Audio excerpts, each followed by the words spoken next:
अगला टॉपिक है आप है इस तरह के छोटे छोटे नाकार टुकड़े दिए हुए हैं। ये क्यूब है। क्यूब इनको इसलिए कहा गया है, खनिज इनको इसलिए कहा गया है क्योंकि गणित की त्रिविमीय आकृति जो घन होती है, जिसकी लंबाई चौड़ाई और ऊंचाई समान होती है, इसलिए इसको घन कहा गया क्योंकि इसकी लंबाई चौड़ाई और ऊंचाई सभी 1 सेंटीमीटर है। तो ये घनाकार टुकड़े हैं, घनाकार क्यूब्स हैं। इनकी विशेषता ये है कि ये एक दूसरे के अंदर फंस जाते हैं। एक दूसरे के अंदर आप इसको फंसा करके आप विभिन्न प्रकार की आकृतियों बना करके उस बच्चों को उन आकृतियों से इंट्रोड्यूस करा सकते हैं। इसमें कलर की बात करें तो 4-5 कलर के ये क्यूब्स हैं। इन क्यूब्स का उद्देश्य क्या है? आवश्यकता अनुसार ऐसी कोई भी अपनी शिक्षा की अवधारणा, गणित की अवधारणा जो आप स्पष्ट करना चाहते हैं, उसे आप कर सकते हैं। जैसा कि मैंने आपको कल बताया था कि किट हमारी 3 वर्ष से लेके 11 वर्ष तक के, अर्थात हमारी आंगनबाड़ी से लेके कक्षा 5 तक के लिए इस किट को डेवलप किया गया है। इसमें छोटे छोटे आइटम्स हैं। उन आइटम्स को आप अपनी कक्षा के अनुसार चेंज करके उसको आप अपने बच्चे को लाभान्वित कर सकते हैं। अगर आपको लगता है कि कंपोजिट विद्यालय में, जैसे कुछ विद्यालय कंपोजिट भी होंगे और इनसे आप 6, 7, 8 की कुछ अवधारणाएं स्पष्ट करने में सक्षम हैं, तो ऐसा कुछ नहीं है, आप इस किट का प्रयोग जूनियर में भी कर सकते हैं। अगर आपको लगता है, क्योंकि जूनियर में भी हमारी कई बार रेमेडियल क्लासेस लगती हैं, तो अगर आपको लगता है कि हमारे 6, 7, 8 के बच्चों की अवधारणा कहीं ना कहीं प्राइमरी की अवधारणाएँ क्लियर नहीं है, तो आप वहाँ पर इनका प्रयोग कर सकते हैं। जैसे मैं इन क्यूब्स की बात करूं, जैसा क्यूब के बारे में मैंने आपको बता ही दिया कि इस क्यूब की विशेषता है इसकी तीनों विमाएं, लंबाई चौड़ाई ऊंचाई जो है वो समान होती है। पहले इसी को बच्चे से इंट्रोड्यूस करा दीजिए। देखिए, इस एक अकेले क्यूब में भी बहुत सारी अवधारणाएं ऐसी हैं जो बच्चा जान सकता है। आप बच्चे को सबसे पहले इनिशियल स्टेज से करें, हम आंगनबाड़ी के बच्चे की बात करें, तो आप उनको सबसे पहले रंगों से भी परिचय करा सकते हैं। जैसे कल आपके पास टाइल्स थी, उसमें भी आप रंगों का प्रयोग, रंगों का अंतर बता सकते हैं। इसमें भी आपके पास 4-5 रंग हैं, तो यहाँ पे इन रंगों से आप बच्चे को इंट्रोड्यूस करा सकते हो कि बच्चे इस तरह का जो होता है उसे हरा, इसे नीला और इसे पीला कहते हैं। क्योंकि आपके पास बच्चा कौन सा रहा है? 3 साल का, तो कुछ नहीं जानता, नीला पीला कुछ नहीं। उसने थोड़ा बहुत कहीं तो सुन लिया होगा, लेकिन वो अभी भी आप रंगों को आप पता करके देखना, छोटे बच्चे अभी भी रंगों में गड़बड़ करते हैं। क्योंकि आप बिल्कुल जीरो शिक्षा की दृष्टि से तो जो आपके पास बच्चा आ रहा है वो जीरो ही है। 2.5-3 साल की वो अपनी एक समाज में एक छोटी सी अपनी लाइफ गुजार के आ रहा है। माँ की गोद से 2.5-3 साल के परवरिश के बाद वो सीधा सीधा आपके पास आ रहा है। और शिक्षा से संबंधित जितने भी आपकी टर्म्स हैं, शिक्षा से संबंधित जितनी भी अवधारणाएँ हैं, उस बच्चे के माइंड में आपको एक सिस्टमेटिक तरीके से क्रमवार आपको उसमें उसकी सॉफ्ट मेमोरी में आपको इंस्टॉल करनी है। तो सबसे छोटी शुरुआत इसकी रंगों से आप कर सकते हैं। रंगों के बाद आप उनको डाल के बच्चे से कह सकते हो, बेटा पीला उठा के दो। एक बार तो आपने डेमोन्स्ट्रेट कर दिया, आपने बता दिया कि इसे हरा कहते हैं, इसे नीला कहते हैं, इसे पीला कहते हैं और इसे नीला कहते हैं। आपने उस बच्चे को बताया, लेकिन इसकी क्या गारंटी है कि उस बच्चे ने समझ लिया? तो उसके लिए आप पूरे ट्यूब्स को ढेर बना करके उस बच्चे से कहिए कि नीला निकालिए, पीला निकालिए, और जो भी कलर, अगर वो कलर सही से निकाल पा रहा है तो कहीं ना कहीं वो आपकी बात को, कलर से संबंधित, रंगों से संबंधित कहीं ना कहीं आपकी बात को वो समझ रहा है। फिर सबसे छोटी जो है, इसके अंदर कई सारे, जैसे एक ये उभरा हुआ भाग है, उस बच्चे से कहोगे ऐसा उभरा हुआ बाहर निकला हुआ भाग कितने हैं इसमें, तो निश्चित रूप से सभी में 1-1 है। तो कहीं ना कहीं आपकी वो एक की जो अवधारणा है, कहीं ना कहीं बच्चा उसको सीख रहा है। इसमें छेदों की संख्या है, होल्स हैं, होल्स को भी आप पूछ सकते हो। सरफेस कितने हैं आप वो भी पूछ सकते हो। बोले इसके अंदर आपके 4 सरफेस है, अगर इनको फंसा दें और फिर बच्चे से पूछें कि अब ऐसे सरफेस बताइए, ऐसी सतह बताइए जिनको आप छू पा रहे हो, तो इसके 4 थे और इसके 4, लेकिन अब कितने रह जाएंगे? अब कितने रह जाएंगे? 6 रह जाएंगे। ये वाला सरफेस तो चला गया, ये तो दब गया। अब ऐसे कितने सरफेस है जिसे वो छू सकता है?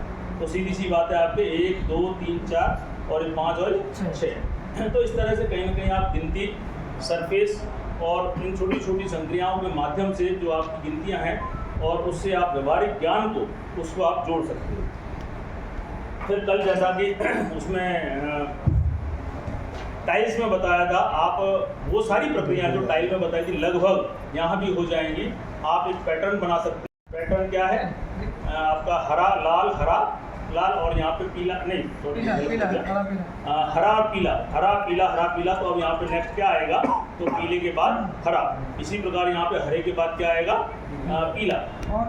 और फिर आपके बाद अगर थोड़ा सा बच्चा समझ पा रहा है, आप अपने पैटर्न को थोड़ा सा कॉम्प्लिकेटेड कर दीजिए। यहाँ पे दो हैं, 2 ऑरेंज हैं, 2 लाल हैं, 2 ऑरेंज, 2 इस तरीके से आप बीच में और फंसा करके और इसको टिपिकल बना सकते हो। जैसे मान लो यहाँ पर 1 हरा है, 2 पीला कर दिया, 1 हरा है, तो अब यहाँ पे क्या आएगा? तो सीधी सी बात है 2 पीला। जैसे जैसे आपका बच्चा आपकी बात को पकड़ना सीख ले, वैसे वैसे थोड़ा थोड़ा उसको टिपिकल करते हुए उसको आगे के स्टेपों पे उसे ले जाए। अब देखिए यहाँ पर अगर ABCD की बात करें तो इसमें ABCD के सारे तो नहीं, लेकिन काफ़ी हद तक आप इसमें बना सकते हो।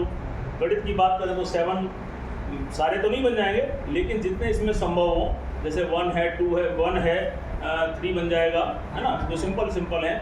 और गणितीय मतलब ABCD की जो हमारी अवधारणा है, C है, D है या H है, इस तरह की जो अवधारणा है, आप जो उसको देखिए सिखा तो हम बोर्ड पर हैं, उस बोर्ड को ही हम इसको क्या है रंगीन क्यूब्स के माध्यम से उसको जोड़ रहे हैं। तो कहीं ना कहीं हम इस किट के माध्यम से उसी निराशापूर्वक शिक्षण को कहीं ना कहीं हम इंटरेस्टिंग टीचिंग के साथ जोड़ने का काम कर रहे हैं। इस किट का भी मुख्य उद्देश्य यही है कि बच्चे को ऐसा लगे ही नहीं कि हमें पढ़ाया जा रहा है। देखिए आप और हम जैसा कि हम जानते हैं कि देखिए अब तो कम हो गए, तो पहले तमाशे वाले जगह जगह गांव में दिखाने आते थे।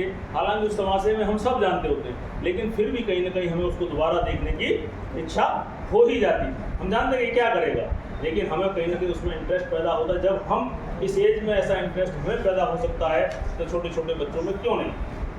अब आपके पास भय मुक्त शिक्षा की बात हो रही है, बच्चे को डराना है नहीं, बच्चे को मारना है नहीं, तो सीधी सी बात है आपको अपनी टीचिंग में परिवर्तन करना होगा। आपको टीचिंग प्रक्रिया में आपके जो पढ़ाने का तरीका है, आपको बच्चे को आकर्षण करने का कोई ना कोई तो तरीका होना चाहिए। अगर आप डराओगे नहीं, मारोगे भी नहीं और आपके पास आकर्षण भी नहीं है शिक्षण कार्य में, तो बच्चा आपके यहाँ आएगा नहीं। आपका नामांकन और ठहराव बच्चे का उसमें कम हो जाएगा। तो बच्चे को आपको विद्यालय की तरफ आकर्षण करने के लिए, विद्यालयों में नामांकन बढ़ाने के लिए, कक्षाओं में ठहराव बढ़ाने के लिए ये सारी जो है वो बहुत ही महत्वपूर्ण भूमिका निभाती है। अब देखिए, अब मैं थोड़े से अगर बच्चे आपके बड़े हैं, मान लीजिए 3/4 की बात करूं, अगर 3/4 को हम यहाँ पे कोई चीज़ समझाना चाहते हैं, तो पहले तो आप चलो मैं भिन्न से ले लेता हूँ। मैं 3rd 4th 5th में आपकी भिन्न है। जैसे यहाँ पे 1 2 3 4 5 6 7 8, ये 8 क्यूब्स की एक इकाई है। मैं इसे एक इकाई मानता हूँ। देखिए, भिन्न को परिभाषित करने से पहले आप भिन्न किस संदर्भ में कह रहे हो वह भी स्पष्ट होना चाहिए। मैं 8 क्यूब्स के संदर्भ में भिन्न की बात कर रहा हूँ, तो यह मेरी एक पूर्ण फिगर है, एक पूरी फिगर है। पहली चीज़ तो आप बच्चे को यह भी बताएं कि भिन्न है क्या। हम लोग क्या करते हैं, एक किताबी परिभाषा पे जाते हैं कि ऐसी संख्या जो P/Q के रूप में हो और Q जहाँ पे 0 न हो वो भिन्न होती है। ठीक है, वो परिभाषा है, लेकिन उससे बच्चे को कुछ समझ में नहीं आया।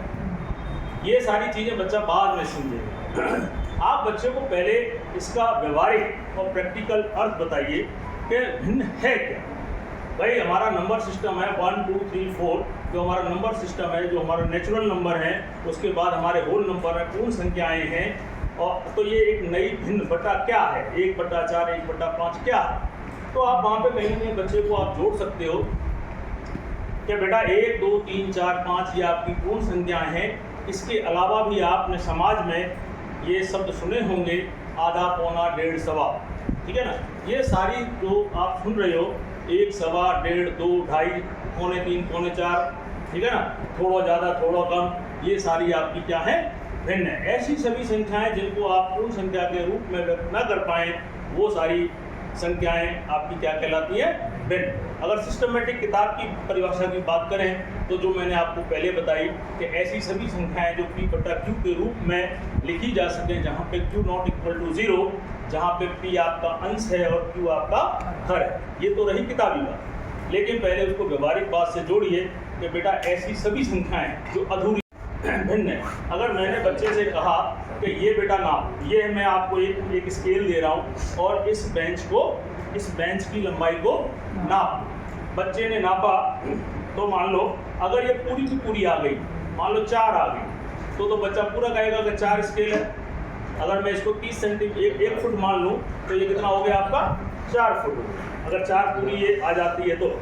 लेकिन अगर ऐसा भी तो संभव है, कोई बच्चा यह भी तो कह सकता है कि सर 4 तो पूरी है, 4 तो पूरी है और इतना ही और जाता है जी, मैं इतना ही और निकल रही है अगला भाई, सब है ना भाई। वो अभी आपके मीटर सेंटीमीटर इससे परिचित नहीं है, उसके तो दिमाग में है कि मासा मैंने नापी तो 4 तो पूरी है गई और बेंच इतना ही और अगला निकल रही है, इतनी बेंच और ज़्यादा है। तो यही बेटा भिन्न है, 4 तो पूरी है, 4 के बाद कितनी है, पहले भिन्न, ये भिन्न क्या बननी है उसे छोड़िए। अभी जो 4 के बाद भिन्न, देखिए एक तो होती है भिन्न, एक होती है मिश्र भिन्न, आधा पौना 1/4 1/2 3/4 ये भिन्न है। लेकिन मैं 2.5 बोलता हूँ, 2.5 2.5 वो मिश्रित भिन्न है। 2.5 में क्या है, 2.5 में 2 तो पूरी है, 2 तो पूर्ण संख्या है और आधी अधूरी। तो ऐसी सभी संख्याएं जो पूर्ण संख्या और अधूरी संख्याओं से मिले वो आपकी बनती है, वो जो आपकी होगी क्या हो गई, मिश्र। तो अगर कोई बच्चा कहता है कि मासा मैंने, अब देखिए कितना, 1 2 3 4 5 6 7 8 9 10 11 12 13 14 15 16 17 18 19 20 है। तो मान लो एक बच्चे ने यहाँ पर ये कहा, बच्चे ने कहा मासा 4 तो पूरी है, 4 तो पूरी और इतनी ज़्यादा है, इतनी ज़्यादा। एक बच्चा ये कह रहा है, यही बच्चा भिन्न है, यही आपकी भिन्न है। ये जो मेज की लंबाई है वो 4 से कुछ ज़्यादा है, यही आपकी मिश्र भिन्न है, 4 जहाँ पे पूर्णांक है और ये अपूर्णांक अंश है। एक बच्चा कहता है कि मासा 4 तो मतलब 5 में इतना ही कम है, बात वही कही जा रही है। एक बच्चा क्या कह रहा है, 4 तो पूरी है और इतनी ज़्यादा है, इतनी ज़्यादा है। अगला बच्चा कह रहा है मासा 5 में इतनी कम है, पीछे का हिस्सा 5 में इतनी कम। आप मेरी बात समझ, दोनों एक ही बात है। एक बच्चा कह रहा है 4 पूरी हो गई है और इतनी ज्यादा है, एक बच्चा कह रहा है 4 का 5 भी उसने नाप ली, उसने कहा मासा इतनी हो, इतनी कम पड़ रही है, इतनी 5 में नहीं, हाँ 5 नहीं, कहने का मतलब यही है। तो कहने का मेरा मतलब है 3.25 कह लो या 3 जो 3 बज के 3 चौथाई कह लीजिए। एक तो क्या 3.25 से मैं जोड़ूँ तो 3.25, 4 से जोड़ूँ तो 3:45 है, 3:45, लेकिन मैं 4 में उसको बोलना चाह रहा हूँ तो मैं क्या बोलूँगा 3:45, लेकिन मैं उसी को 3 के संदर्भ में बोलना चाहूँ तो 3:45। कहने का मतलब वही कि आधा गिलास खाली है या आधा गिलास भरा।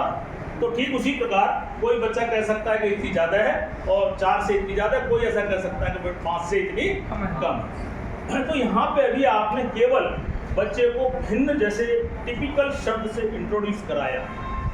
देखिए भिन्न कितना टिपिकल है।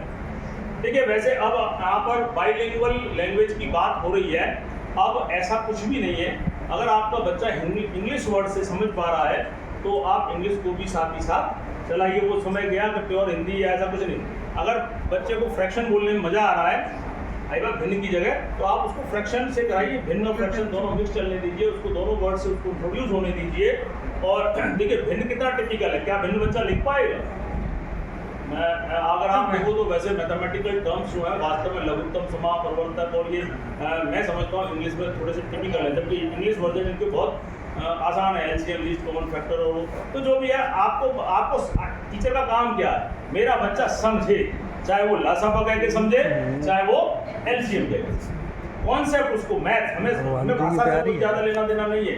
हमें क्या है, मैथ्स के जो हमारे लर्निंग आउटकम्स हैं वो उस बच्चे में क्लियर हो।